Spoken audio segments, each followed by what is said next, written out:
सो दोस्तों, कैसे हो आप सब लोग। आशा करता हूँ बहुत बढ़िया होंगे हमेशा की तरह। और आज आपने टाइटल बिल्कुल सही पढ़ा, रिस्क लेना ज़रूरी है।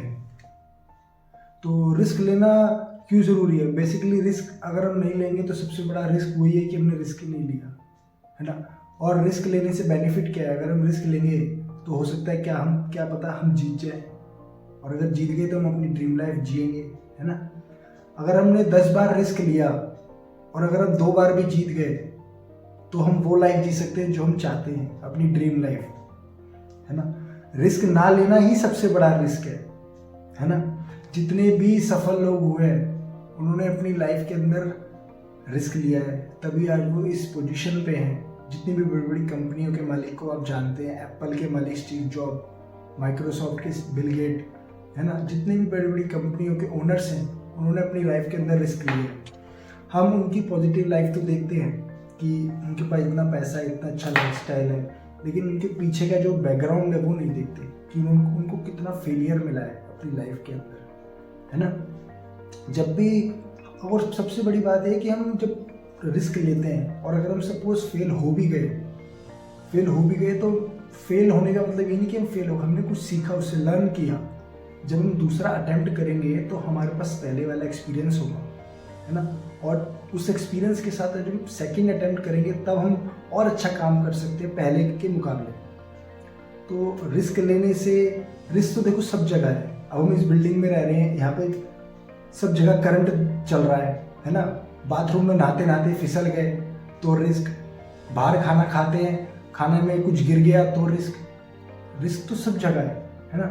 तो रिस्क लेने से ना डरें। अपने काम में, जिस भी फील्ड में आप काम करते हैं उसके अंदर कुछ थोड़ा सा अपने आप को अनकंफर्टेबल रखें।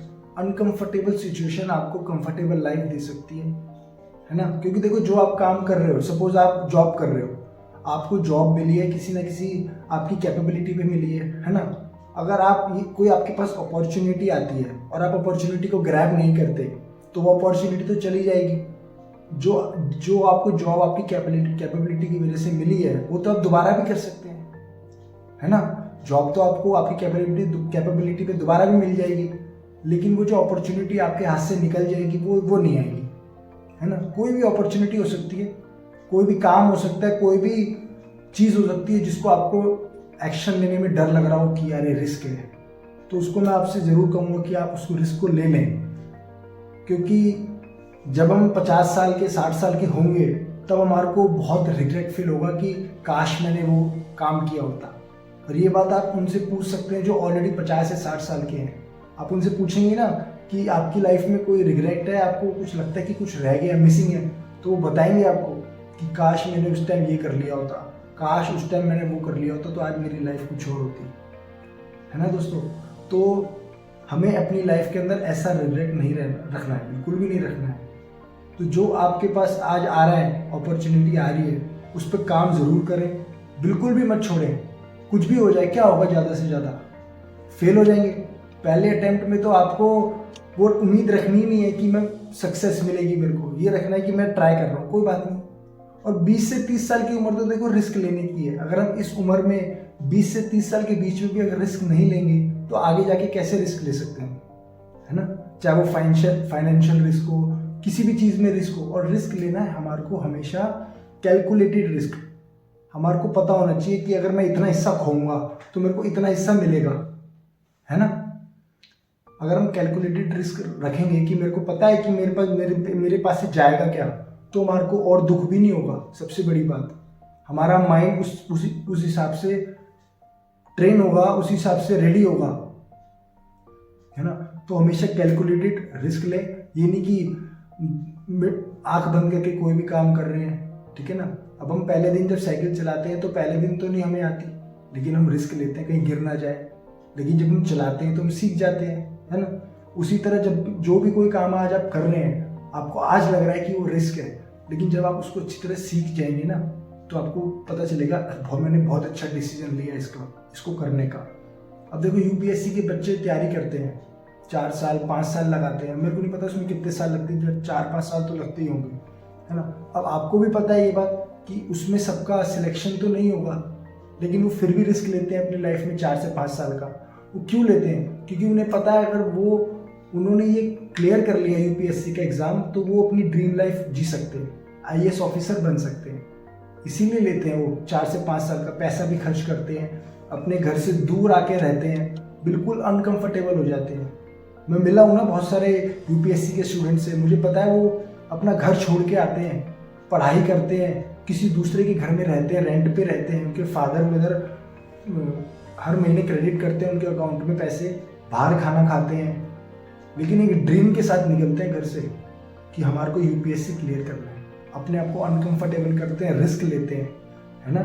और उन्हें ये बात भी पता है कि 4 से 5 साल लगेंगे और 100% श्योर भी नहीं है कि मेरा सिलेक्शन होगा, लेकिन अपने ऊपर कॉन्फिडेंस होता है और काम करते रहते हैं, मेहनत करते रहते हैं, है ना।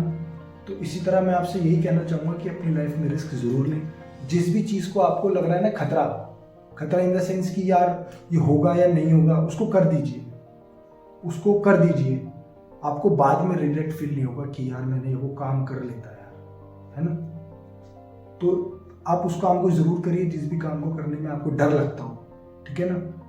डर को ख़त्म करिए। और इससे होगा क्या, इससे जब आप एक या दो डिसीजन ले लेंगे ना ऐसे कि मेरे को अब ये काम कर लिया मैंने, चाहे फेल भी हो जाए तो आपको ये रहेगा कि मैं सेटिस्फैक्शन रहेगा कि नहीं मैंने वो काम किया और आपने कुछ सीखा उससे, आपका लाइफ का एक्सपीरियंस बढ़ा, है ना। चाहे वो कोई भी चीज़ हो, अपनी लाइफ में रिस्क लेते रहिए, चाहे वो छोटा हो चाहे वो बड़ा हो। बिना रिस्क के हम आगे बढ़ भी नहीं सकते, ठीक है ना। तो मेन मैसेज मेरा यही था कि अपनी लाइफ के अंदर रिस्क लें, थोड़ी से अनकंफर्टेबल भी होए और साथ ही साथ अपने आप को अच्छे लोगों के साथ एसोसिएट करें ताकि वो आपको मोटिवेट करे, आपको हेल्प करे, आपका कॉन्फिडेंस को बूस्ट करे कि नहीं यार आप कर सकते हो, ठीक है ना। क्योंकि एसोसिएशन का फ़र्क बहुत है, बहुत ज़्यादा फ़र्क पड़ता है एसोसिएशन का, ठीक है ना। मेरे मेंटोर कहते हैं you are the average of 5 people you spend the most time with. अगर आप 5 अच्छे लोगों के साथ रहेंगे तो छठे आप, सपोज अगर आप 5 अच्छे पैसे वाले के साथ रहेंगे तो छठे आप बन जाएंगे। 5 अगर नालायकों के साथ अगर आप रहेंगे तो छठे आप बन जाएंगे। तो जैसे लोगों के साथ आप रहेंगे बिल्कुल वैसे बन जाएंगे। तो जैसा आप, सबसे बड़ी बात है, जैसा आप बनना चाहते हैं ना, अपने जैसे लोगों को ढूंढें और उनके साथ रहें। और अगर आपके पास नहीं है ऐसे लोग तो मैं आपसे यही कहना चाहूँगा आप अकेले रहें, लेकिन नेगेटिव लोगों के साथ ना रहें अगर आप ज़िंदगी में कुछ बड़ा करना चाहते हैं। जब से ये लाइन मेरे को समझ आई ना, मेरी लाइफ में बहुत चेंजेस आया। और ये लाइन को समझने के लिए आपको कोई पीएचडी करने की भी ज़रूरत नहीं है, कोई ज़्यादा पढ़ा लिखा होने की भी ज़रूरत नहीं है कि आपको बहुत बड़ा इंजीनियरिंग करनी है, आपको साइंटिस्ट होना चाहिए। ये लाइन सबको समझ आती है कि अच्छे लोगों के साथ रहना है। वो सबसे बड़ा एनवायरनमेंट है आपका। एनवायरनमेंट, पौधे को उगने के लिए एनवायरनमेंट चाहिए होता है ना, वो आपका एनवायरनमेंट है। धूप, हवा, पानी, जैसे लोगों के साथ आप रहेंगे, क्योंकि आप सुनेंगे वैसा जैसा वो बोलेंगे, देखेंगे वैसा, है ना। तो अच्छे लोगों के साथ रहें, रिस्क लेते रहें, मेहनत करते रहें, ठीक है ना। और साथ ही साथ अपने आप को अपग्रेड करते रहें, अपनी नॉलेज को बढ़ाते रहें, ठीक है ना। कोई भी काम आपको लगता है कि इसमें रिस्क है तो उसकी इन्फॉर्मेशन इकट्ठी करिए कि इसमें रिस्क क्यों है, क्या बाकी लोग और लोग कर रहे हैं, और कर रहे हैं तो कैसे कर रहे हैं, इसमें क्या क्या चीज़ें चाहिए जो मेरे को अपने अंदर डेवलप करनी है ना। तो इसको अच्छी पॉजिटिव वे में लें। रिस्क भी बहुत ज़रूरी है। बिना रिस्क के, बिना अनकंफर्टेबल होकर हम आगे नहीं बढ़ सकते। तो मेरा मैसेज यही था कि अपने आप को अनकंफर्टेबल रखकर आगे बढ़ते रहिए, सीखते रहिए, ग्रो करते रहिए। बस मैं यही था। और बाकी अगर आपको वीडियो अच्छी लगी हो तो लाइक ज़रूर करना। आपने क्या सीखा कमेंट ज़रूर करना, और आप किस टॉपिक पे नेक्स्ट वीडियो चाहते हैं मेरे से ज़रूर कमेंट में बताएं, मैं उस पर ज़रूर वीडियो बनाऊंगा। और मेन मैसेज यही था। चलो मैं मिलता हूँ आपसे फिर अपनी अगली वीडियो में। Thank you so much.